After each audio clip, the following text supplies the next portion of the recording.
Sejujurnya, salah satu jenis ceramah yang paling saya tidak senangi adalah nasihat pengantin. Saya paling tidak senang diundang ceramah nasihat perkawinan. Kenapa? Setiap saya melihat pengantin baru, rasanya saya mau pengantin lagi. Nah, ibu bapak, saudara-saudara sekalian, karena yang menikah ini adalah adik saya, adik ibu yang beda ibu, beda bapak.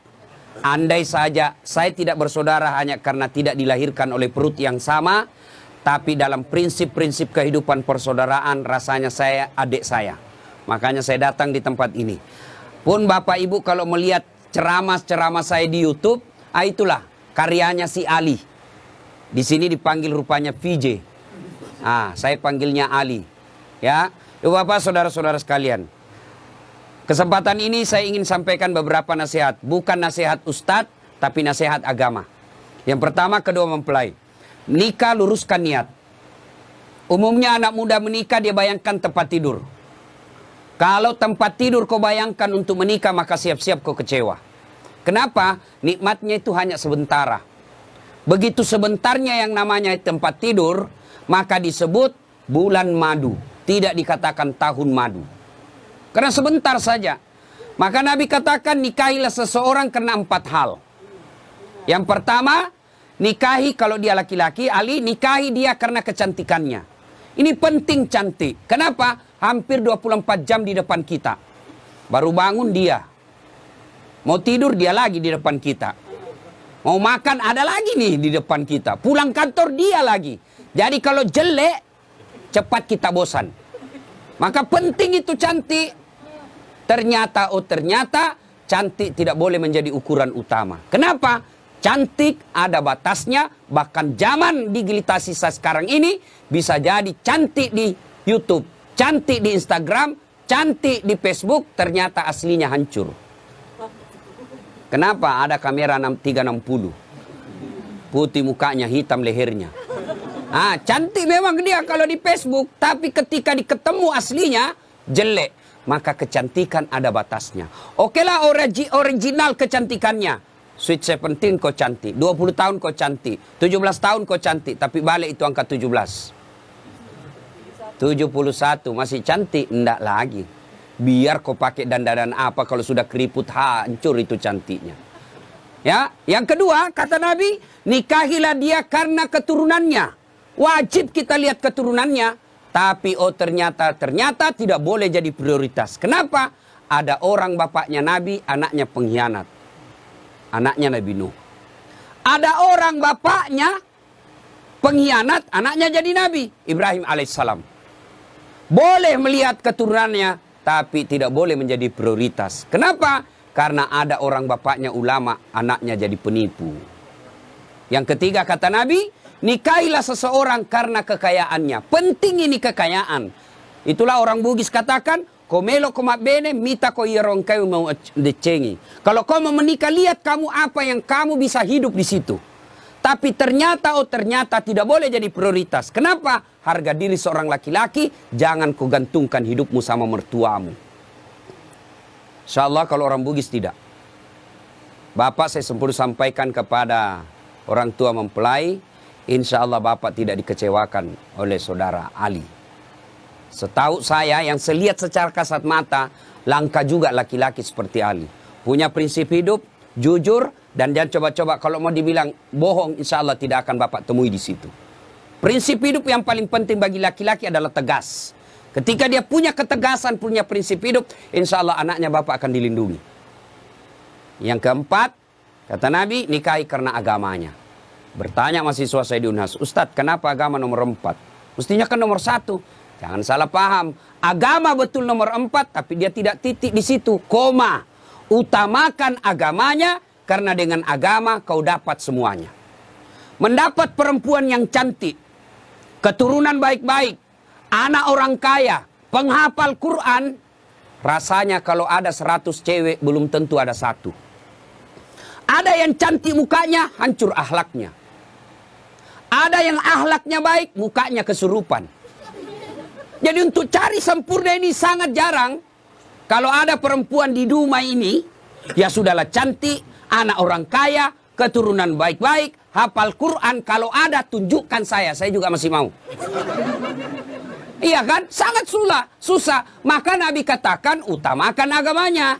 Dengan agama, insya Allah mukanya tidak cantik, tutur kata dan akhlaknya mempercantik itu. Dia tidak kaya tapi akhlaknya baik. Dengan akhlak baik memperkaya dirinya. Dia tidak terlalu keturunan baik-baik tapi dia sendiri yang baik agamanya. Maka dia akan memperbaiki keluarganya. Nah ibu bapak, kita kan mau semuanya. Saya pernah rasakan Pak. Saya dulu sebelum menikah 7 tahun saya sengsara cari istri. Saya cari yang tinggi karena saya pendek. Begitu saya dapat cewek cantik, putih, bersih, tinggi. Saya bilang sama teman saya, enaknya jadi istri ini memperbaiki keturunan. Dia dengar rupanya, dia balik sama saya. Ayo kau rusak keturunanku. Saya cari yang tinggi. Saya cari yang kerja, saya cari yang cantik, keturunan baik-baik. Tidak dapat-dapat. Akhirnya saya luruskan niat saya. Ya Allah, saya cari penghafal Quran. Alhamdulillah saya luruskan niat saya. Dapatlah yang baik, penghafal Quran, keturunan baik-baik, cantik juga. Bahkan saya waktu mau menikah, saya tidak pernah melihatnya, tidak pernah tahu, tidak pernah lihat fotonya. Hanya sekali saya ketemu ibunya, hari Ahad saya ketemu, Jumat saya pergi melamar. Begitu saya lamar, dia bilang ibunya, Alhamdulillah, memang saya ketika haji umroh, saya nasar siapapun yang lamar anakku kalau baik agamanya, saya terima. Dalam hatiku aman, masuk gigi 1. Aman. Alhamdulillah. Maka adik-adik ini yang masih jomblo-jomblo fisabilillah, kalau kau mau menikah jangan lihat cantiknya. Jangan lihat keturunannya baik-baik. Jangan lihat itu saja. Tapi utamakan agamanya, karena dengan agama kau akan dapat semua-semuanya. Nih ya. Yang kedua nasihat buat pengantin. Ya. Nasihat buat pengantin. Besok-besok kalau kau mau bahagia, rumusnya adalah birrul walidain. Muliakan orang tua. Muliakan orang tua. Maka Dinda Ali, selesai kau nikah ini, nasihati istrimu baik-baik. Saya selesai nikah, saya bilang sama istri saya, boleh kau marah sama saya, boleh kau maki-maki saya, boleh kau hina saya, boleh kau lempar kepalaku, yang penting tidak kena.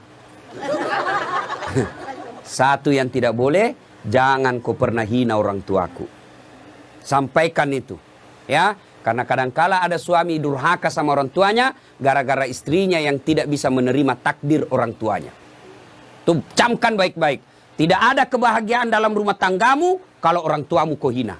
Tidak ada kebahagiaan dan berkah Allah dalam rumah tanggamu kalau orang tuamu kau tidak servis baik-baik. Tidak usah kau cari muka sama wali kota. Tidak usah kau cari muka sama keluargamu yang anggota DPR. Tidak usah kau cari muka sama keluargamu yang pejabat. Kau mau bahagia, muliakan orang tuamu.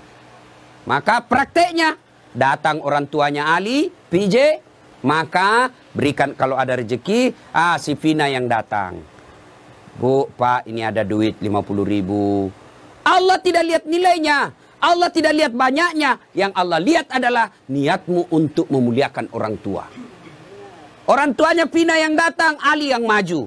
Nah, Bu, ini. Jangan malah sembunyi-sembunyi. Datang orang tuanya Ali kasih mamanya. Ini, mak, jangan kasih istriku. Sudah salah itu. Ya, maka muliakan orang tuamu. Insya Allah, ridallah fi ridal walidain, suktillah fi suktil walidain. Ridanya Allah tergantung ridanya kedua orang tua, murkanya Allah tergantung murkanya kedua orang tua. Ingat, ya. Buat Vina. Mungkin pernah baca kisahnya sahabat Nabi. Pergi suaminya perang. Dipesan sama suaminya, jangan pernah kau keluar rumah sebelum saya pulang dari perang. Pergi suaminya. Ternyata orang tuanya sakit. Datang tetangganya. Bu, kau datanglah lihat orang tuamu sakit itu ibumu. Suami saya pergi perang. Dipesan tidak boleh pulang. Tidak boleh keluar sebelum pulang. Sudah. Datang lagi sakaratil maut. Datang lagi panggil. Bu, kau pergi lihat orang tuamu. Sudah sakaratil maut. Suami saya belum pulang. Datang lagi ketika meninggal. Kau datanglah terakhir kalinya. Ibumu sudah meninggal. Mohon maaf, suami saya belum pulang. Marahlah utusan ini, lapor kepada Nabi. Ya Rasulullah, tetangga saya keterlaluan. Mulai sakit, sakaratil maut. Sampai meninggal ibunya, dia tidak datang besuk orang tuanya. Kata Nabi, kurang ajar betul itu anak. Kenapa bisa begitu? Katanya dipesan sama suaminya yang lagi pergi perang. Jangan keluar rumah sebelum pulang dari medan perang. Mendengar ini, apakah Nabi marah? Subhanallah, Nabi justru menjelaskan, alhamdulillah diampuni dosa ibu yang meninggal karena punya anak yang taat terhadap perintah suaminya. Ibu-ibu, prestasi ibu bukan jadi anggota DPR. Prestasi ibu bukan jadi pejabat. Prestasi ibu ada pada suami. Fungsi utama suami bukan cari nafkah. Fungsi utama suami bagi seorang istri mencari ridanya. Kalau ridanya suami kau dapat, kau akan gampang masuk pintu surga. Kan perempuan itu gampang sekali masuk surga. 4 saja syaratnya. 1 sholat. 2 puasa Ramadan. 3 jaga harga diri dan keluargamu. 4 patuhi perintah suamimu. Kalau ini 4 kau lakukan kata Nabi, tuh 7 pintu surga tadkhulul jannati bisalam. Kau masuk pintu surga dari mana arah saja.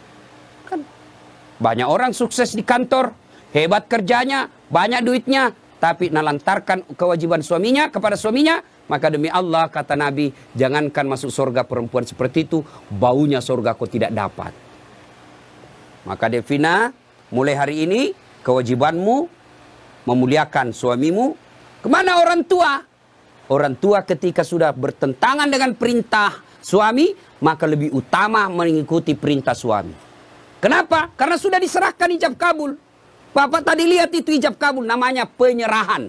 Ibaratnya, nah Ali, ini mobil saya kasih kau. Silakan kau pakai semau-maumu. Tapi dengan catatan jangan langgar agama. Selama tidak melanggar agama, kau boleh apakan saja di mobil. Besok-besok ternyata mau diambil mobilnya, tidak boleh lagi. Kenapa? Sudah diserahkan. Kecuali si Ali yang kembalikan itu mobil kepada orang tuanya. Nah, itu ya, lebih utama memuliakan suami. Tapi insya Allah tidak akan pernah terjadi misalnya, Vina mau kali, saya mau pulang dulu tengok orang tua saya. Tidak mungkin, tidak usah kau pergi. Tidak mungkin. Tidak mungkin. Selama itu tidak bertentangan agama, insya Allah tidak akan diberatkan. Ibu bapak, saudara-saudara sekalian, ini banyak yang saya mau sampaikan tapi waktu yang terbatas ya. Ini nasihat buat pengantin. Sekarang nasihat buat kita ini yang datang. 1, biasanya kalau ada acara pengantin begini, banyak yang pulang bawa dosa. Kenapa pulang bawa dosa? Datang mencela acaranya orang. Sampai kue-kuenya pun dicela. Kayak basi. Padahal membungkus. Ini ibu-ibu Columbus. Tahu Columbus? Kelompok ibu-ibu pembungkus. Tidak boleh ibu bungkus itu makanan kalau ada seperti ini ya. Meskipun ibu saudara sama yang punya cara, besok kita lihat. Tidak boleh ibu. Biasa hilang piring, hilang sendok. Dia bawa dengan piring-piringnya. Itu haram itu ibu. Ibu sama bawa makanan haram ke rumah sama daging babi kau bawa untuk anakmu. Tidak boleh ngambil tanpa izin. Meskipun keluarga kita yang pengantin. Yang kedua, biasanya kalau ada pengantin, banyak yang ibu-ibu tidak sholat. Coba kita lihat besok. Gara-gara apa? Make up. Dia kira tembok mukanya coklat, biru, abu-abu, krem. Wah, Masya Allah. Apalagi penyebab ibu banyak tidak sholat. Gara-gara jilbab. Jilbab sakaratil maut.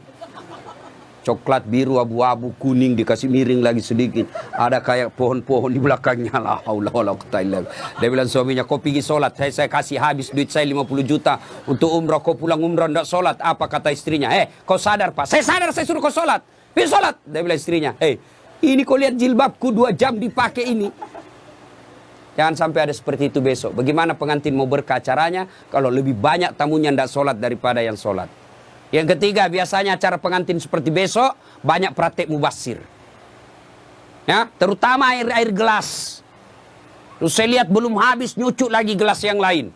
Ya, jangan habiskan dulu. Itu uang semua yang punya acara.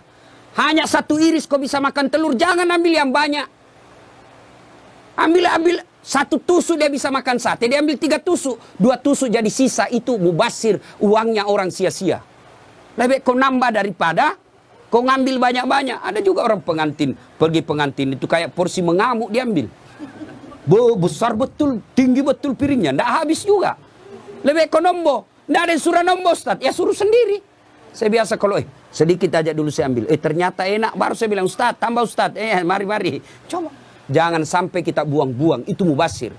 Yang 4, biasanya kalau ada acara pengantin seperti ini, besok kita lihat, biasa banyak tersinggung pulang. Kenapa tersinggung pulang? Merasa tidak dilayani. Ya, jauh-jauh saya dari Pekanbaru, habis duit saya pesawat, sampai di sini tidak diurus dengan baik. Tidak mungkin yang punya acara melayani ibu sepenuh hati. Kenapa? Ya jamaahnya banyak, tamunya banyak, jadi kita ngerti aja. Sampai ada yang pulang ngambek, nggak mau lagi saya ke sana. Kenapa? Setengah mati saya jauh-jauh, pakai baju baru, nggak kena syuting. Gara-gara syuting dia ngambek. Nah, ibu bapak, saudara-saudara sekalian. Nah, akhirnya adik Vina dengan PJ, kamu akan mengalami nanti geger budaya. Ya, persentuhan budaya yang berat. Itu pasti ada konflik, pasti. Ya, kalau tadi selama kau pacaran semua yang enak-enak. Ngomongnya iya kak, iya Dinda, hati-hati ada batu. Itu waktu pacaran. Salam sayang selalu, itu waktu digoda. Tiap malam video call, ya sayangku. Sudah ada anakmu 2 mulai aslinya keluar. Jatuh istrinya, di mana kau simpan matamu dong? Itu kalau mulai asli. Budaya ini akan ikut menentukan. Saya lihat tadi kalau budaya tadi apa itu berbalas pantun. Saya bilang kalau di Sulawesi tidak jadi pengantin kalau begini. Tidak ada yang bisa balas-balas pantun. Ternyata ya inilah budaya. Maka kuncinya adalah sabar. Ya, ketika terjadi konflik dalam rumah tangga 2 rumusnya. Ibu-ibu dengar ini. Ya, ini pengantin-pengantin baru juga kita semuanya. Ada yang baru 10 tahun, ada baru 2 anaknya. Pengantin baru juga namanya ya.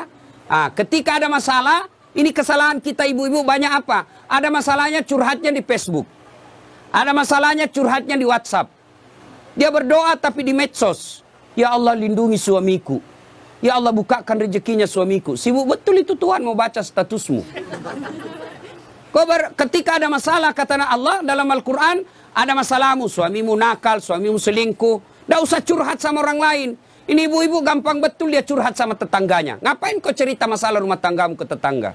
Besok-besok ada Vina bertengkar sama suami, jangan terlalu cepat cerita sama orang tua. Langsung kau curhat sama orang tuamu, kau telepon menangis-nangis. Besok 2 minggu kemudian akrab lagi. Apalagi kau sudah ungkap semua kejelekan suamimu. Tidak usah. Ada masalahmu, kata Allah, ista'inu bisabri wassalah. Sabar, perbaiki solatmu, saya yang selesaikan masalahmu. Bagaimana itu sabar? Aplikasinya. Alladzi idza asabatu musibah qalu inna lillahi wa inna ilaihi rajiun. Saya tidak sangka istriku begini. Saya tidak sangka suamiku begini. Saya tidak sangka mertuaku begini. Tapi itulah jodohmu. Maka lebih kau ucapkan inna lillahi wa inna ilaihi rajiun. Banyak rumah tangga yang akhirnya hancur gara-gara terlalu cepat curhat sama orang lain. Curhatnya lebih parah di medsos. 500 temanmu di medsos. 500 yang tahu rahasia keluargamu. Tidak usah kau cerita sama orang lain. Tidak mungkin dia cerita saya Ustaz. Dia masih sepupu saya. Siapa yang menghalangi Nabi dakwah awal-awalnya? Abu Sufyan. Siapa itu Abu Sufyan? Sepupu 1 kalinya Nabi. Tidak mungkinlah dia cerita saya Ustaz. Dia masih saudara saya. Siapa yang dorong Nabi Yusuf masuk ke sumur? Saudaranya. Tidak mungkinlah dia begitu. Dia makcik saya, dia pacik saya, saudara bapak saya. Siapa Abu Lahab? Saudaranya bapaknya Nabi. Jadi barangkali ketika kondisi normal rumah tanggamu, tidak ada yang sentimen. Tapi ketika kondisinya lain dari yang biasa, dia lihat rumah tanggamu bahagia. Dia lihat rumah tanggamu kaya. Dia miskin saudaramu, saudara sekandung. Belum tentu dia baik, ada namanya dengki. Ini setan masuk, dia hasutlah kau. Ketika situasinya lagi labil emosimu, kau tidak stabil marahmu, datang saudaramu belum tentu niatnya baik, dia mau sama nasibnya sama kamu, susah juga rumah tanggamu, maka dia hasut kau yang tidak benar.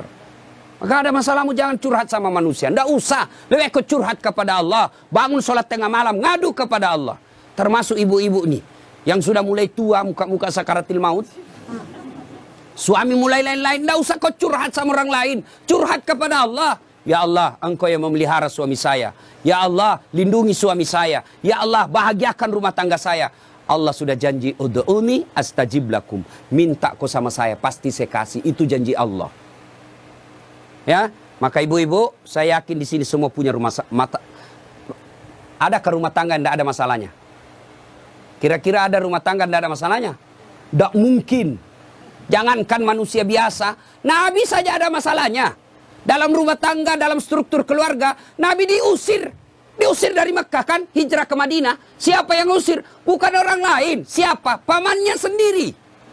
Dalam ekonomi, apa Nabi kaya? Tidak, Khadijah tadinya kaya, miskin setelah bersuamikan Rasulullah. Sampai dijelaskan pernah 3 hari 3 malam tidak makan. Itu Nabi. Dalam kesetiaan rumah tangga, Nabi pernah diuji dengan kesabarannya. Dengan cara apa? Aisyah difitnah selingkuh. Itu Nabi, apalagi kita. Ada yang bilang sama Ustadz, hebat betul rumah tangganya. Kenapa? Bahagianya rumah tangganya. Kenapa kau tahu? Itu foto-fotonya di Facebook, romantisnya. Ya itu foto di Facebook berapa menit kita bisa bikin. Bodoh itu namanya kalau bertengkar dia share di Facebook. Beleng-beleng namanya itu. Tak mungkin lah, semua yang baik-baik. Maka begitu ada masalah, ista'inu bis-sabri was-shalah. Sabar saja. Yang kedua, perbaiki sholat. Nah, ini sholat yang jadi masalah. Ya, apalagi kalau pengantin baru. Subuh terutama. Allah kasih toleransi.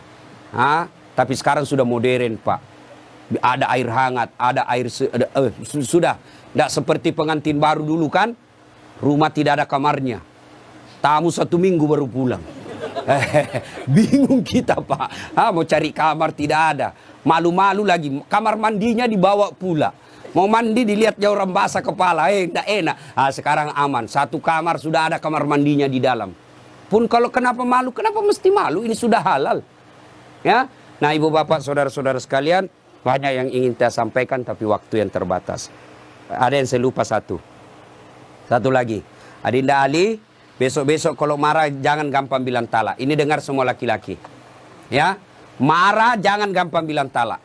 Misal kau bertengkar langsung kau bilang saya talak kamu. Jatuh talak 1. Artinya masih boleh campur. Damai malamnya masih boleh campur.